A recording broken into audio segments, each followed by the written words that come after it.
नमस्कार दोस्तों, all India fact channel में आपका स्वागत है। आज हम ले चलते हैं आपको क्राइम शहर की ओर, जिसमें नाम आता है यूपी शहर का। जी हाँ, यूपी शहर में एक बहुत दुखद घटना हुई, जिसमें प्रीति का नाम निकल के आता है। दोस्तों,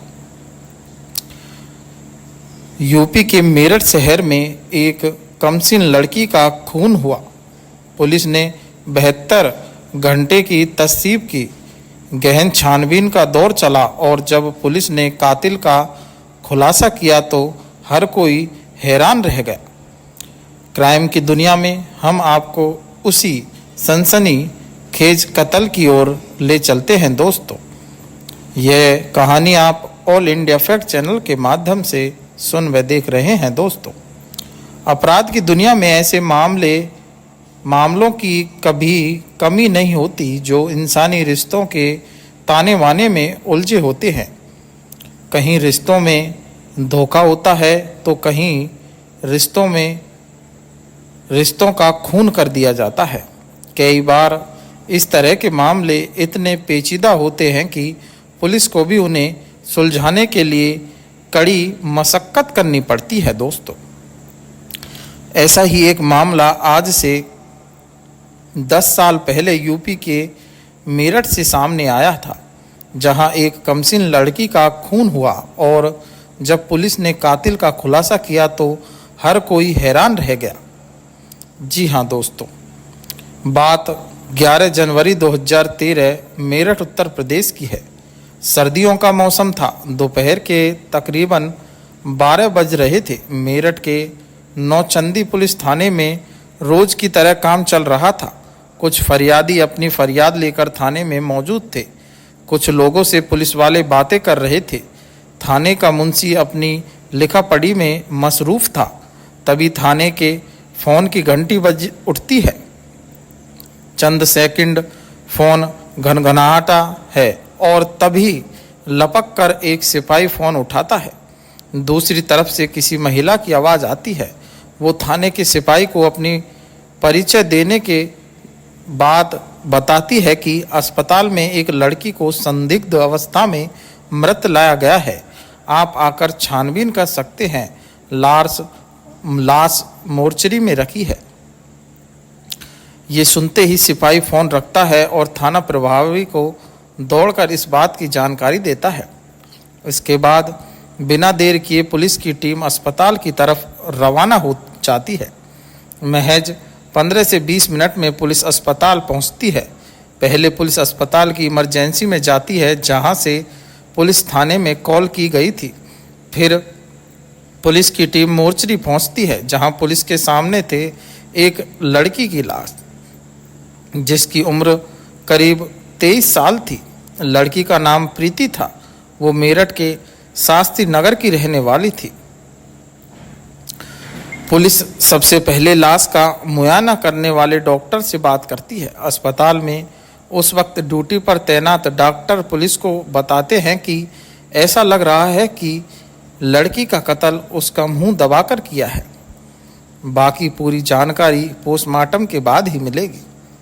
पुलिस वाले भी लाश को अच्छी तरह से देखते हैं और पंचनामे की कार्रवाई के दौरान फौरन लाश को पोस्टमार्टम के लिए भिजवा देते हैं।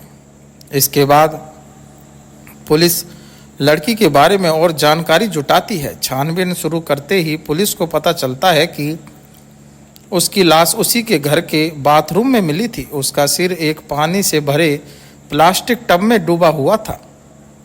ये जानकारी मिलने के बाद पुलिस की टीम 23 साल की प्रीति के घर पहुंचती है, जहां मीडिया वाले भी पुलिस के पीछे पीछे जाते हैं। वहां पुलिस को पता चलता है कि प्रीति एमकॉम की छात्रा थी। साथ ही वो यूपीएससी की तैयारी भी कर रही थी। इसके बाद पुलिस पता करती है कि लाश को सबसे पहले किसने देखा, तो पता चलता है कि लाश सबसे पहले प्रीति की बहन नेहा ने देखी थी। इसके बाद उसने प्रीति के दोस्त साकिब को फ़ोन किया था। तब तक घर में केवल प्रीति की माँ और बहन नेहा मौजूद थी। साकिब फोन पर नेहा की कॉल आने के बाद उनके घर पहुंचता है। फिर उन लोगों ने लाश को अस्पताल पहुंचाया था। पुलिस को शास्त्री नगर में मौजूद उनके घर में पिता भीम सिंह मिलते हैं।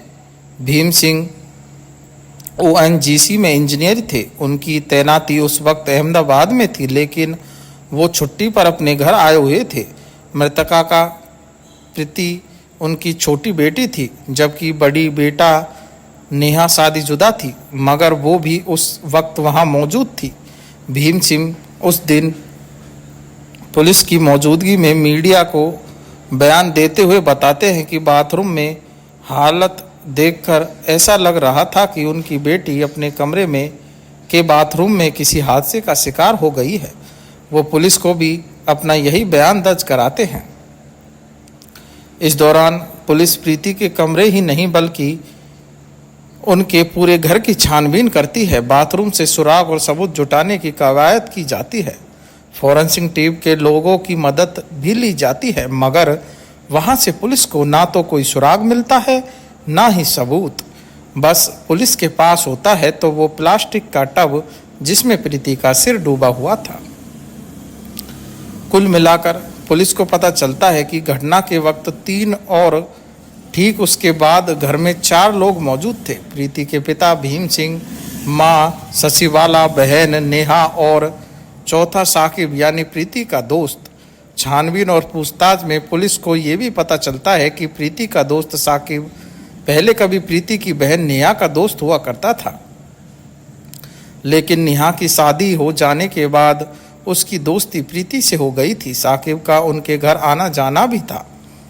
इस दौरान पुलिस देखती है कि प्रीति की मां शशिवाला और बहन नेहा का रो रो कर बुरा हाल है। पुलिस जब उनसे पूछताछ करती है तो वे पुलिस के सामने ऐसा खुलासा करते हैं कि पुलिस हैरान रह जाती है। शशिवाला पुलिस को बताती है कि उनकी बेटी का कातिल कोई और नहीं बल्कि उसका बाप है। शशिवाला पुलिस को बताती है कि भीम सिंह को कभी बेटी नहीं चाहिए थी, उसे केवल बेटे ही चाहत थी।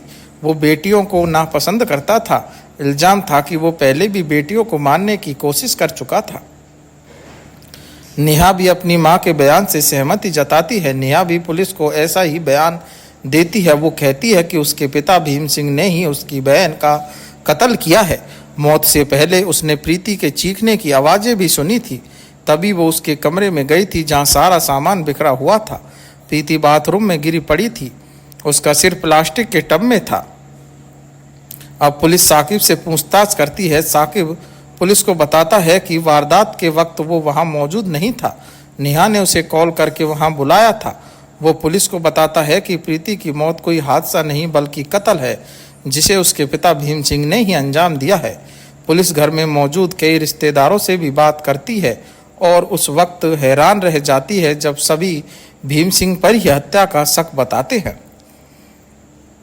अब मृतक का पिता भीम सिंह पुलिस के रडार पर आ जाता है।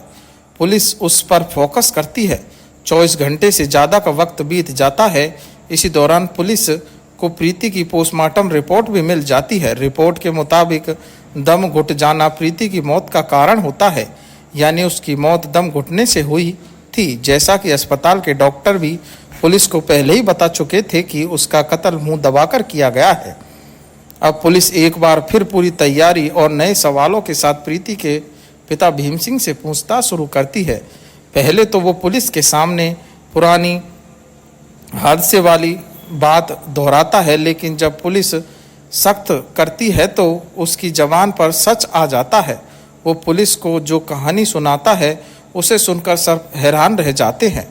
उसने बयान में वो बताता है कि उसने पहले प्रीति का सिर बेड में दे मारा, जिससे वो बेहोश हो गई, फिर उसका मुंह दबा दिया। इसके बाद वो उसे खींचकर बाथरूम में ले गया और वहाँ पानी से भरे प्लास्टिक जग में प्रीति का सिर डुबो दिया ताकि ये कोई हादसा लगे। अपना गुनाह कबूल करने के बाद भीम सिंह को कोई अफसोस नहीं था। भीम सिंह पुलिस को बताता है कि वो छुट्टी लेकर अपने घर आया हुआ था। वो अपनी बेटियों से खुश नहीं था। उसे बेटियों को लड़कों से दोस्ती करना भी बिल्कुल पसंद नहीं था। यही वजह थी कि वो साकिब को भी पसंद नहीं करता था, लेकिन उसका उनके घर में आना जाना था, उसे ये बात बहुत अकरती थी।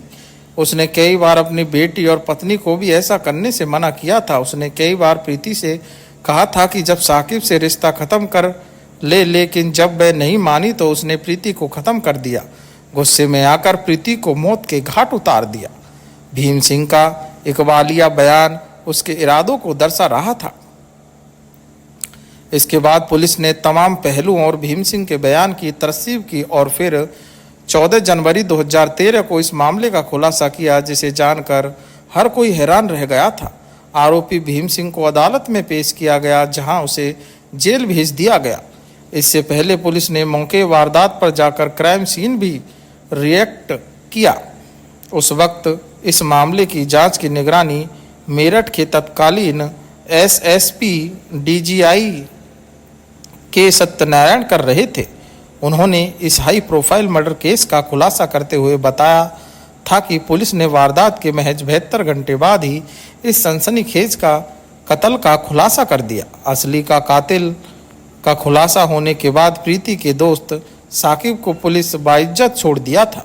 यह कहानी आप ऑल इंडिया फैक्ट चैनल के माध्यम से सुन रहे हैं। दोस्तों, अगर हमारी कहानी पसंद आ रही हो तो हमारे चैनल को लाइक करें, शेयर करें, सब्सक्राइब करें तथा बेल आइकन दबाना ना भूलें।